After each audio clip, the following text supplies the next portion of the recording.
So welcome back everyone. Hope you're all well. Just before we get started, has anyone any questions about last week's session? So, we're only at week now. What topic are we going to be talking about today? Well, today we're going to be looking at how to build secure children. So we'll be looking at what children need to thrive. Most of us know that parenting is not a one-size-fits-all approach. Every child is different and every parent is different. And you know your children better than anyone else. We love this wee quote from Matt Walsh that says, "Parenting is the easiest thing to have an opinion about, but the hardest thing to do."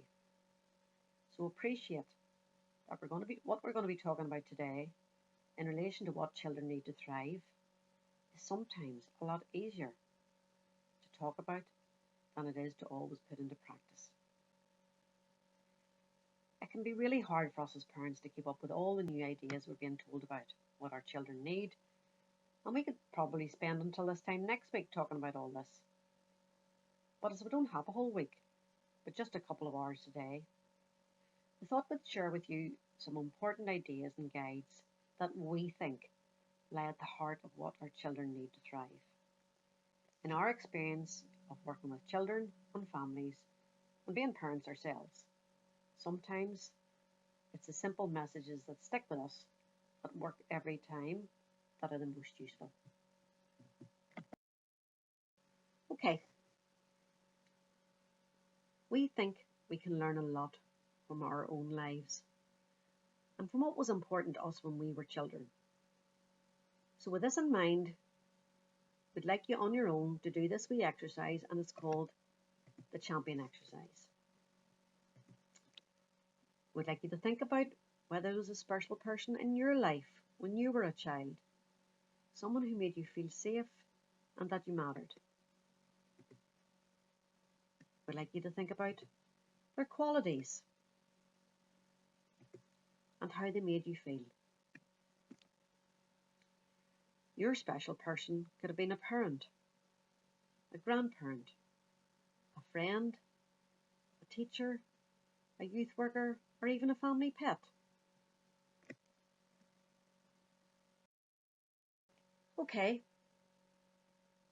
so now that we've taken a wee bit of time to explore the things that really mattered to you when you were children, we want to take a look at the 4 S's, which we think sums up brilliantly what our children need in order to thrive, both physically as well as emotionally. In fact, every way really. Experiencing these 4 S's will mean that as they grow and develop, our children will be able to engage in healthy, safe, and nurturing relationships. You might remember us talking about these in one of our earlier sessions. But in today's session, we're going to look at them in a little bit more detail and chat a wee bit about how we as parents can support our children to experience the 4 S's. So let's remind ourselves of what they are. Children need to be safe, be seen, be soothed, and be secure.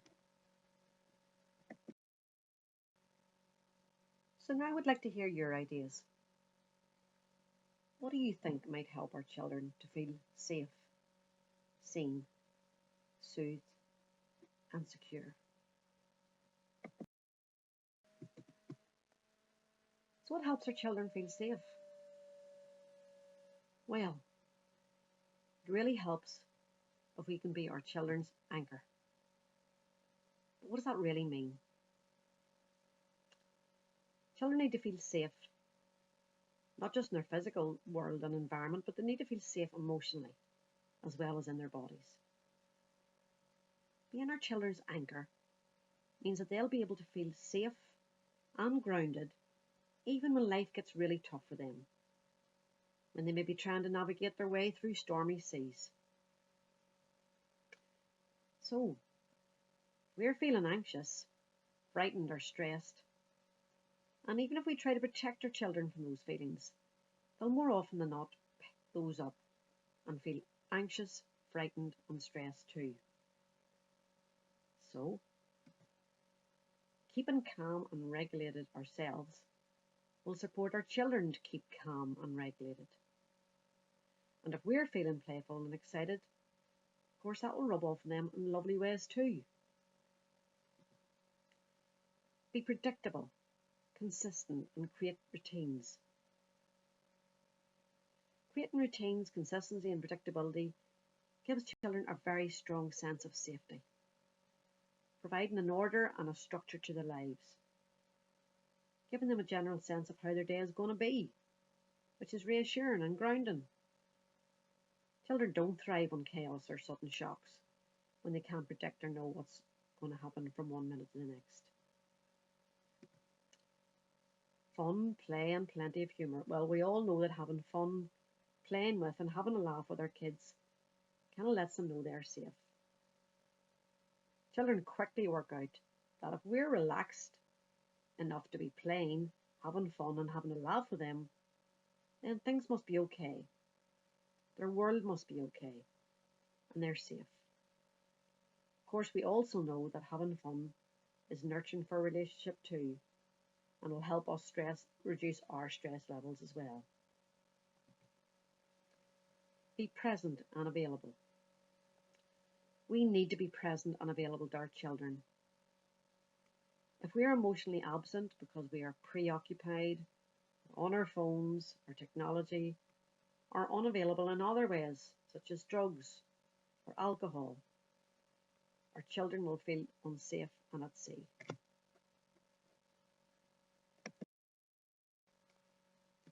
So here's a wee video we'd like to share with you of a special wee girl telling her mummy how she needs to be.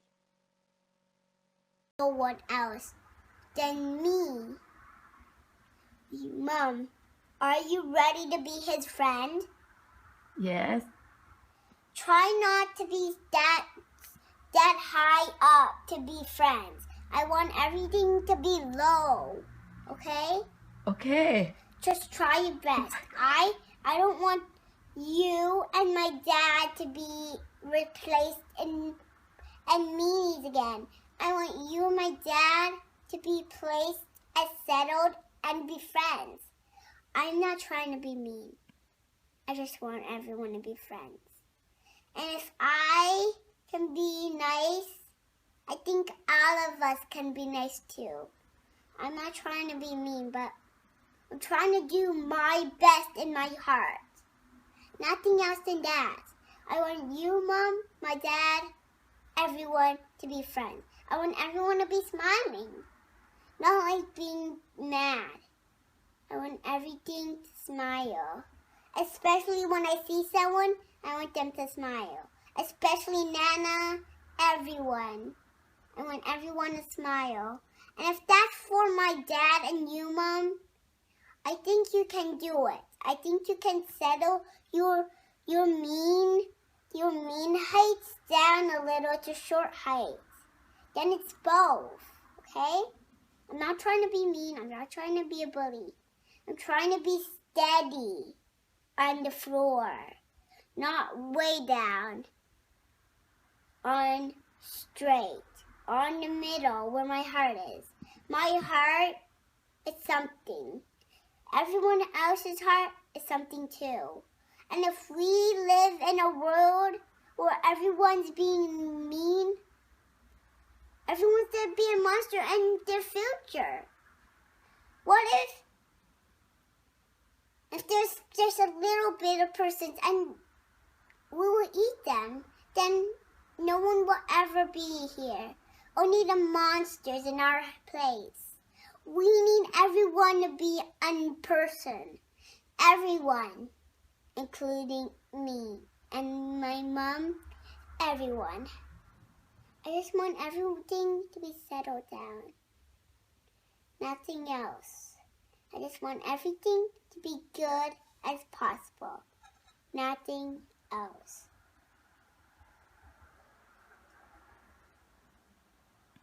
Thank you, Tiana. Come and give mommy chụp chụp. I love you. I love you too.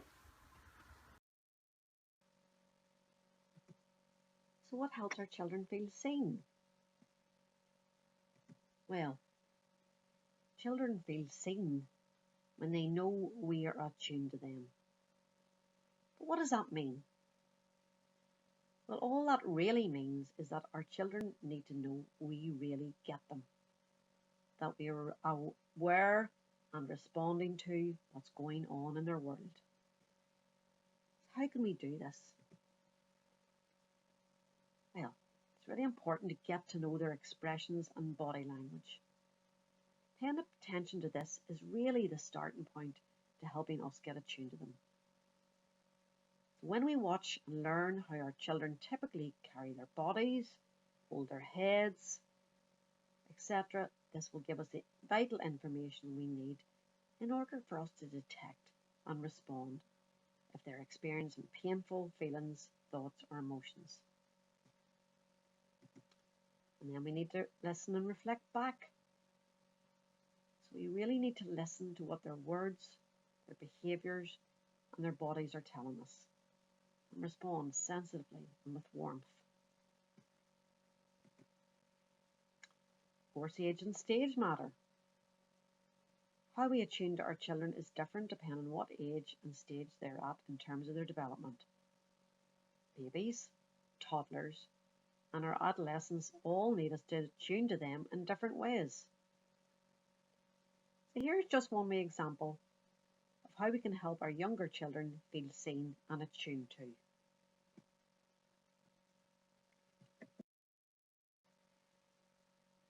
So communicate comfort by getting below eye level.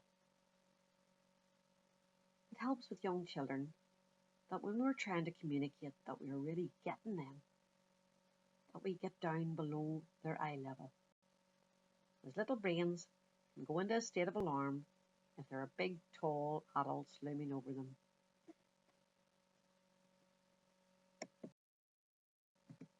So what helps our children feel soothed? Children feel soothed when we can help them deal with big emotions. So what helps here? Name it to tame it. What does that mean? We know that when children experience painful, scary, or disappointing moments, it can really overwhelm them. The right side of the brain, which is their emotional side of their brain, can go into overdrive, and their lower reactive brain can go into fight, flight, or flop. However, we also know now that simply by putting a name to what they are feeling helps calm stressed brains, and in doing so, our children will then feel soothed and they can deal with their emotions. So helping them explain what might be going on for them by saying, I was just wondering, or I'm curious, or help me understand, encourages our children to engage their logical thinking brain and helps them to put meaning and words to their emotions. This then helps them make sense of what's going on in their emotional world. What else helps? Calm bodies with cuddles, touch, play, movement and breathing. When children become stressed or anxious, their bodies can become flooded with stress hormones. Cuddles, touch, play, lots of movement, and teaching them how to breathe when stressed can really bring their stress levels right down. And it can also be really useful in distracting them from the things that may be causing their distress.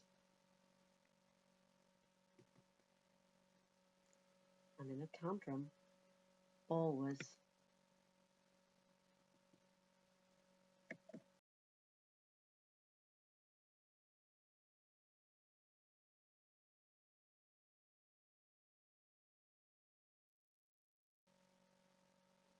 try to follow the 3 R's.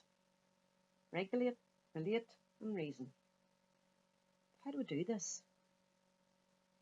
When our children become dysregulated and they're anxious, angry or distressed, as we talked about a wee bit earlier, the right emotional brain and their lower reactive brains can really go into overdrive, and our children can respond by going into fight, flight, freeze or even flop. At this point in the tantrum or meltdown, our children our child is not able to use their logical thinking brain at all. In order to help regulate our children at this point, the secret is just to remain calm and grounded ourselves. We're breathing slowly and really taking our time.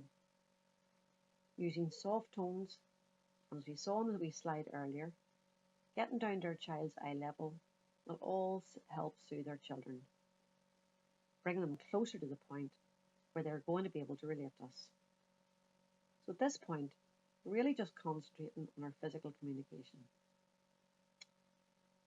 Only when we've calmed their nervous system can we move on to begin to relate or talk to them. By using short sentences and continuing with a soft tone of voice, we can then begin to validate their big feelings, whilst maybe giving a little hug and holding hands. Finally, once you've done all this, you can really begin talking, to begin the process of helping them make sense of what they've experienced.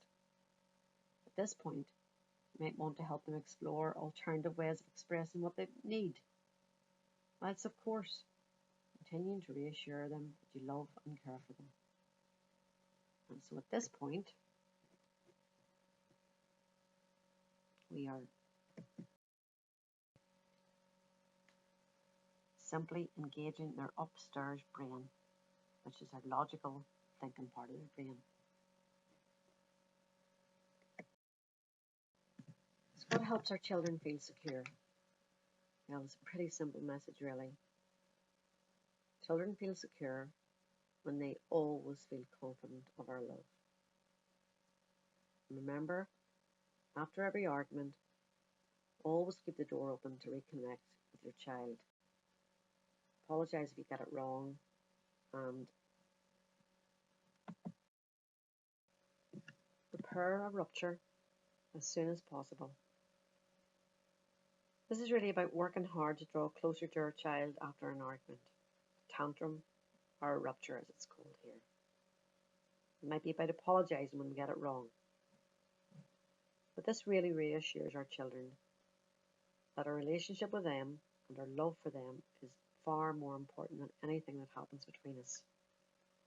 It gives our children the most powerful message that they are secure in our love, and also models an important message that apologising is mature and enables us to reconnect with those we love.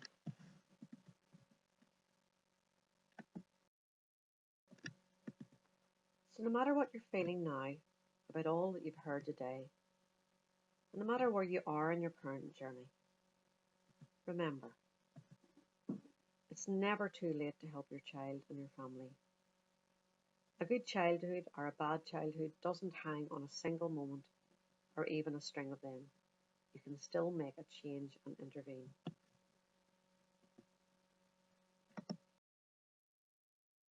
So goodbye folks, and we'll look forward to seeing you all again next week.